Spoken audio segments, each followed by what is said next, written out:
नमस्कार मंडळी, आरोग्यम धन संपदा असं जरी आपण म्हणत असलो ना तरी आपण कितपत आपल्या आरोग्याची काळजी घेतो? खरंच या धनसंपदेकडे आपण लक्ष देत असतो का? तसं बघितलं तर मानवी जीवन हे परमेश्वराने दिलेलं एक अनमोल वरदान आहे आणि स्वस्थ राहणं, स्वस्थ शरीर हा मानवी शरीराचा मूळ स्वभाव गुण असतो. पण आपल्या आरोग्याची काळजी कशी घ्यावी किंवा आपण आपल्या दैनंदिन जीवनामधनं आपल्या आरोग्यासाठी आपण वेळ काढायला हवा, आपल्या आरोग्याची काळजी घ्यायला हवी, हे मात्र आपण नेहमी विसरतो. पण मंडळी, आम्ही मात्र आपल्या आरोग्याची काळजी घ्यायला विसरत नाही. आमच्या निरामय या कार्यक्रमात आज आम्ही दातांचे आरोग्य आणि काळजी या विषयावर चर्चा करणार आहोत आणि त्याकरिता आज आम्ही आमच्या स्टुडिओत आमंत्रित केलेला आहे डॉक्टर मैथिली घाटेकर यांना. नमस्कार. आज आपण दातांचे आरोग्य आणि त्याची काळजी कशी घ्यावी या विषयावर चर्चा करणार आहोत. डॉक्टर, आपण असं नेहमी म्हणत असतो की दात हे 32 दात असतात, पण 32 दातांची जी रचना असते ही मानवी जबड्यामध्ये कशा प्रकारे असते साधारणतः? आपले दात मुख्यतः 2 भागांमध्ये विभागलेले असतात, वरचे दात आणि खालचे दात. आणि दोन्ही दातांची जवळपास संरचना सारखी असते. समोरचे जे 4 दात आहेत त्यांना इन्सायझर्स असे म्हणतात. त्यानंतर सुळे दात येतात, त्यांना आपण कनाईन असे म्हणतो. त्यानंतर दात चावणारे दात येतात आणि त्यानंतर दाढी येतात. आणि आपण आता दातांची रचना बघूया. दातांचे मुख्य 2 भाग असतात. वरचा दात जो आपल्याला दिसतो आणि एक असतो तो म्हणजे त्या दाताचा जो पार्ट असतो तो खिरडीत असतो, तो आपल्याला दिसत नाही. याला क्राउन असे म्हणतात आणि जो आत असतो त्याला रूट असे म्हणतात. दातांवर एक पांढरा शुभ्र थर असतो ज्याने आपले दात स्वच्छ पांढरे दिसतात. त्यांना इनामल असे म्हणतात. हा आपल्या शरीरातला सर्वात कठीण आणि कठोर भाग असतो. त्यानंतर या मुळाच्या वर एक थर असतो पिवळसर, त्याला सिमेंटम असे म्हणतात. आणि या दोघांच्या आतमध्ये एक पिवळसर भाग असतो, त्याला डेंटिन असे म्हणतात. हे डेंटिन दातांपर्यंत संवेदना पोहोचवतात. आणि त्यानंतर आतमध्ये दातांना नस आणि रक्तवाहिनी असे पुरवठा असतो, त्याला आपण दातांचं पल्प असे म्हणतात. जी नस जी असते ते म्हणतात. तर अशा प्रकारे दातांची संरचना असते. बरं, म्हणजे प्रत्येक दातांचं कार्य पण वेगळं वेगळं असतं असं म्हणूया. बरोबर. समोरचे दात हे कुठलीही कडक वस्तू तोडण्यासाठी बनवलेले असतात आणि त्या अन्नाला बारीक दळण्यासाठी मागचे खाणारे दात असतात. म्हणजे प्रत्येकाची अगदी व्यवस्थित अशी रचना केलेली आहे असते मानवी शरीरात, आपल्या जबड्यामध्ये असं म्हणूया. डॉक्टर, एक सांगा की यामध्ये दुधाचे दात जे असतात, ते दुधाचे दात म्हणजे नेमकं काय असतं आणि काय महत्व असतं त्या दुधाच्या दातांचं? आपल्या मानवी जीवनामध्ये 2 प्रकारचे डेंटिशन असतात. एक असतं दुधाचे दात आणि एक असतात परमनंट दात, ज्यांना स्थायी दात म्हणतात. तर दुधाचे दात जे असतात ते मोठे होईपर्यंत जेवणाच्या कामी येतात. आणि त्यांचं महत्व असं असतं की ते येणाऱ्या परमनंट दाताला एक दिशा देतात. म्हणजे जर इन केस दात जर तुटला, दुधाचा दात जर लवकर तुटला, किडला असेल, तुटला असेल, तर येणाऱ्या दाताची दिशाभूल होते. आणि जर तो तिथेच असेल, तुटला नाही, तर मग येणारा दात उगवू शकत नाही, मग ते दात वेडेवाकडे होतात. बरं, म्हणजे त्याचं काही एक वयाचं हे असतं का की या वयापर्यंतच दुधाचे दात राहणार? हो हो. दुधाचे दातांचं पूर्ण डेंटिशन हे 5 वर्षापर्यंत बनून जातं आणि त्यानंतर 6व्या-7व्या वर्षापासून परमनंट दात यायला सुरुवात होते. आणि 14 ते 14 वर्षापर्यंत येत राहतात. आणि त्यानंतर अक्कल दाढी येतात. तर म्हणजे प्रत्येक दाताचं दात येण्याची जी प्रक्रिया आहे ती वयानुसार अवलंबून असतं. बरोबर. असं म्हणूया आपण. प्रत्येक दाताची आपापल्या वयाच्या अनुसारच ते येते. ते येत असतात. म्हणजे अक्कलदाढ येण्याचं एक विशिष्ट वय असतं प्रत्येक दात. बरं, मला सांगा डॉक्टर की आजकाल आपण खूप बघतो की मॅक्झिमम लोकांना, खूप जास्त लोकांना दातांचा त्रास होत असतो की माझं दात दुखतोय, दाढ दुखतोय, असं आपल्याला सारखं ऐकायला मिळतं. काय मुख्य कारण असतं की दाताची दुखणी सुरू होतात? सर्वात महत्वाचं आणि मुख्य कारण जे असतं ते दाताला कीड लागल्यामुळे होतं. बरं.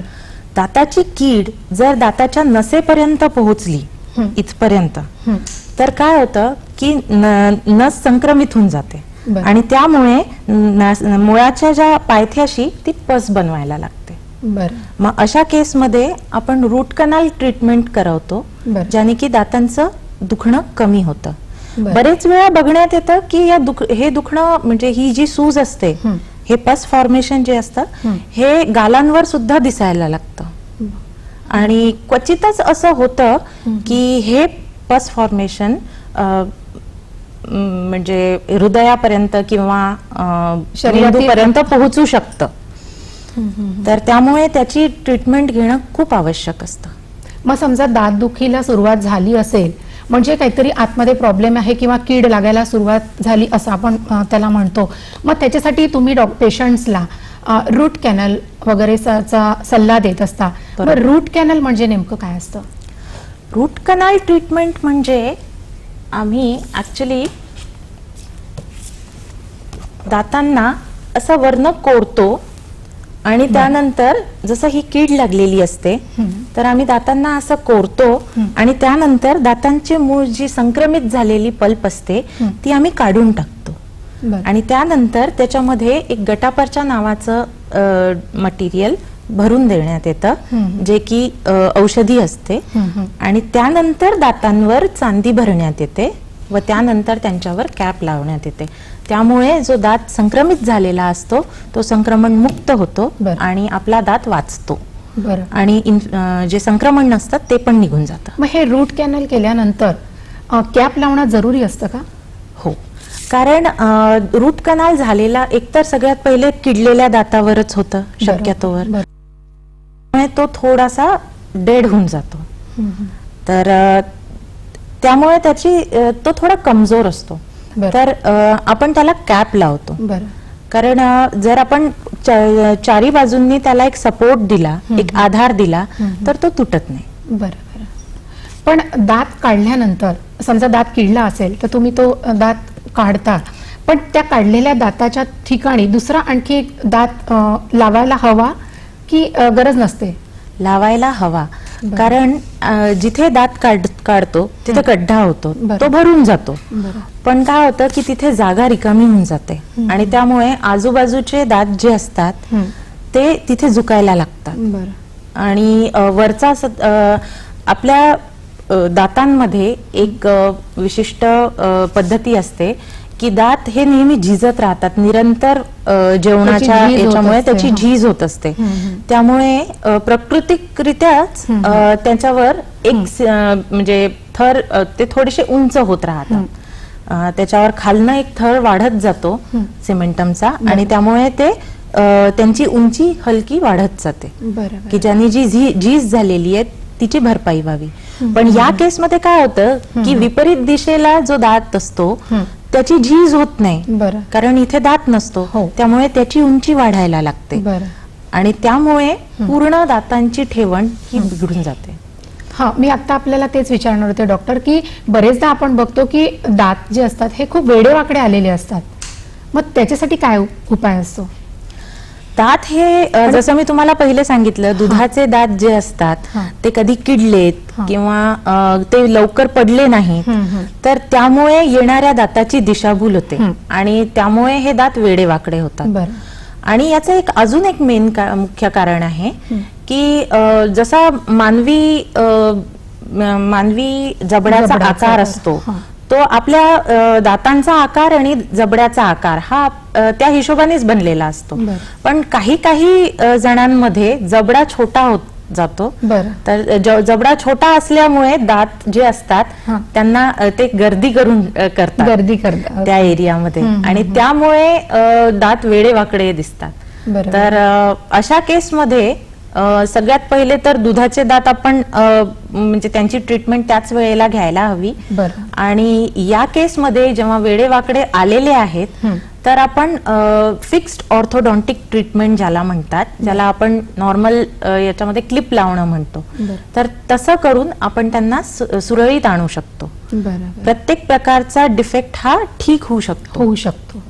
आणि आता मगाशी तुम्ही बोललात की दुधाचे दात जे असतात ते जनरली 5 ते 7 वर्षापर्यंतचं त्याचं लाईफ असतं असं म्हणूया. मग ते पडून दुसरे दात यायला, परमनंट दात यायला सुरुवात होतात. अक्कलदाढ जी आहे, या अक्कलदाढीविषयी मी आपल्याला विचारू इच्छिते की ही वयाच्या साधारणतः कुठल्या वर्षी येत असते, आणि असं म्हणतात की अक्कलदाढ येताना थोडा त्रास होतो वगैरे, यात कितपत सत्य आहे? त्रास का होतो ते मी सांगते. बरं. कसं आहे की जसं आपण कपीपासून आपली उत्पत्ती झाली, मानवाची जी उत्पत्ती झाली, तसतसा तुम्ही बघाल आपला जबड्याचा आकार लहान होत गेला, छोटा होत गेला. आणि त्यामुळे काय झालं, काही शरीरात असे अवयव असतात की जे उत्पत्तीच्या दरम्यान शरीरात राहून जातात, जे म्हणजे पूर्णपणे जात नाही, त्यांना आम्ही वेस्टिजियल ऑर्गन असे म्हणतो. तर अक्कलदाढ ही एक वेस्टिजियल ऑर्गनच आहे, कारण तिचा जेवणाच्या दातांसाठी उपयोग होत नाही, पण ती आलेली आहे. आणि जबड्याचा आकार जसा हळूहळू छोटा होत जातो आहे, त्या हिशोबाने तिला जागा मिळत नाही आणि म्हणून ती प्रॉब्लेम्स क्रिएट करते. आणि अक्कलदाढ शक्यतोवर 17 ते 25च्या वयोगटातच येते, आणि काहींना त्यानंतरही येते. आणि आपण म्हणतो की आता अक्कल यायला तुला सुरुवात झालेली, असं आपण एक गमतीने ती वयस्क वयातच येते, ती कारण ती त्या एका विशिष्ट वयामध्ये येत असते म्हणून असं म्हणतात. डॉक्टर, बरेचदा काय होतं की आपल्या दातांमधनं रक्त यायला सुरुवात होते, याचं काय कारण असतं? म्हणजे का बरं हे असं रक्त येत असतं बाहेर? बघा, या दातांमध्ये काय असतं की दातांवर आपण कुठल्याही खाद्यपदार्थाचं जेव्हा सेवन करतो तेव्हा त्याच्यावर एक खाद्यपदार्थाची थर जमा होतो. तर तो थर जो असतो त्यावर दातांवर म्हणजे तोंडामध्ये खूप सारे किटाणू असतात, तर ते त्यावर हल्ला करतात आणि तिथे त्याचं म्हणजे त्या याला आपल्याच हिरडीच्या कॅल्शियम ओढून तो थर जो आहे तो कडक करतात. त्याला आम्ही कॅल्क्युलस असे म्हणतो. तो कॅल्शियमचा जो थर असतो तो बाकी काही नाही, बॅक्टेरियाचं घर असतं, आणि तो असा हळूहळू वाढत जातो. त्यामुळे काय होतं की ही हिरडी जी असते ही संक्रमित होते, आणि दातांची जी पकड असते ती पण जाते, कारण हिरडीचं हाड हे गळलेलं असतं. तर अशा केसमध्ये हा पिवळा जो थर आहे हा अतिशय घातक आहे, याला आपण लवकरात लवकर स्वच्छ करायला हवं.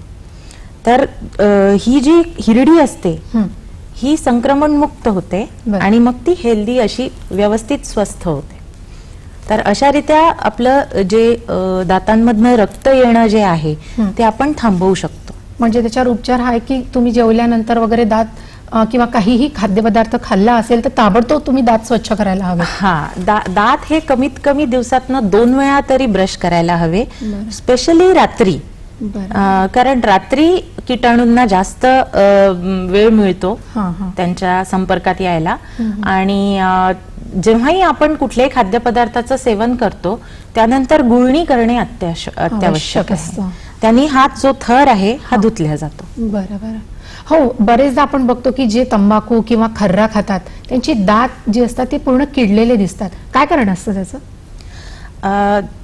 सर्वप्रथम तर तंबाखू, गुटखा आणि जे प्रकार आहेत त्यांच्यामध्ये 3 वस्तूंचा वापर होतो, जास्त असतो. एक तर तंबाखू, टोबॅको, त्यानंतर चुना आणि सुपारी. आणि या तिन्ही गोष्टी आपल्या स्वास्थ्यासाठी, फक्त तोंडाच्या स्वास्थ्यासाठी नाही तर पूर्ण शरीराच्या स्वास्थ्यासाठी घातक असतात. आणि त्यामुळे काय होतं की दात हे जे जिथे आपण नेहमी बघितलं असेल आहे की जेही जण तंबाखू खातात ते त्याची एक पुडी बनवतात आणि दाताच्या, हिरडीच्या आणि गालाच्या मधात ती ठेवतात, ज्याने की तिथनं मग तो रस निघत राहतो. बरोबर. तर अशा स्थितीत सगळ्यात जास्त जो त्याचा वाईट परिणाम होतो हा. तो तिथल्या हिरडीवर होतो आणि दुसरी गोष्ट आतल्या गालाची जी गालाच्या आतली आतली बाजू layer, असते हा, हा. ती पण अफेक्ट होते त्यांनी. बरं. आणि त्यामुळे काय होतं की पूर्ण दात पिवळटसर होतात, हा. दातांची झीज होते,